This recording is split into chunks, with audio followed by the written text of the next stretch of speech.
High, আশা করছি আপনারা সকলে ভালো আছেন। আমি শুভ। আর আমি 7 দিনের একটি ওয়ার্কআউটের চ্যালেঞ্জ নিয়েছি।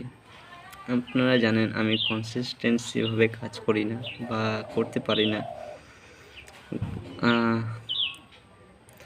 এই জন্য আমি খুব একটা ছোট ছোট স্টেপ গ্রহণ করার চিন্তা ভাবনা করেছি। আর সেই চিন্তা ভাবনার উপরে আমি বেসিসে আমি কাজটা শুরু করেছি। আমি জানি না সেই কাজ কমপ্লিট করতে পারবো কি না 7 দিনের জন্য, কারণ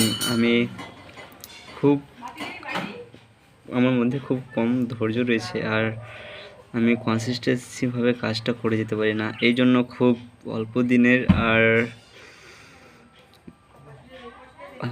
এই কাজটা শুরু করেছি 7 দিনের মাত্র।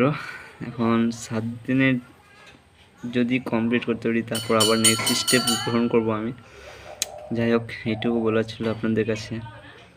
জানি হয়তো আমার ভিডিও কেউ দেখছে কিনা, এটা কোনো ব্যাপার না, কারণ আমি আমার কমিউনিকেশন স্কিলটা বাড়ানোর চেষ্টা করছি আমার ভিডিওর মাধ্যমে। আমার বলার ধরন আর অনেক কিছু যেগুলো আমার মধ্যে রয়েছে সেগুলো আমার ইমপ্রুভ করার চেষ্টা করছি। এটার জন্য আমার ভিডিও বানা, তার থেকে আমার বড় চাহিদা নেই এখনও। যাই হোক, এটুকুই। ধন্যবাদ। দেখা হচ্ছে পরের ভিডিওতে।